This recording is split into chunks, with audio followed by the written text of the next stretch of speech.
Avec 15 jours de retard sur la métropole, c'est une rentrée des classes sans précédent qui vient de s'effectuer en Algérie, où 780 000 enfants ont pris ou retrouvé le chemin des écoliers. Un chemin qui passe d'ailleurs par la boutique des différents fournisseurs qui équiperont le futur élève de la tête aux pieds. En 1948, un enfant sur 9 entrait à l'école. En 1958, un enfant sur 4 était scolarisé.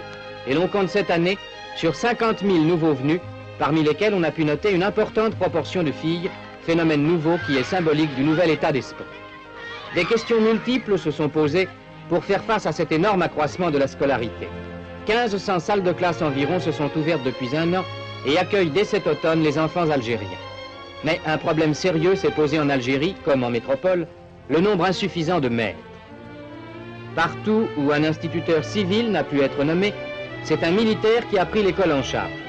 Et c'est ainsi que jusque dans les villages les plus reculés, près de 800 000 petits Algériens vont apprendre à lire et à écrire en français. Rentrée des classes en Algérie restait fidèle à la tradition du 1er octobre. On a assisté pendant les derniers jours des vacances aux préparatifs fiévreux de cette spectaculaire journée. Spectaculaire, mais éloquente aussi. Car les chiffres disent que cette année, les écoles s'ouvrent en Algérie pour 780 000 enfants, garçons et filles, soit 50 000 de plus que l'an dernier. On sait que les projets scolaires prévoient la création de 2000 classes par an. La cadence des constructions a cette année dépassé ces prévisions.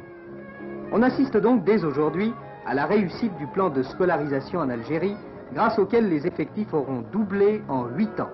5 classes de plus par jour, tel est le rythme grâce auquel, à la rentrée de 1965, 1 300 000 enfants d'Algérie recevront un enseignement primaire du type métropolitain.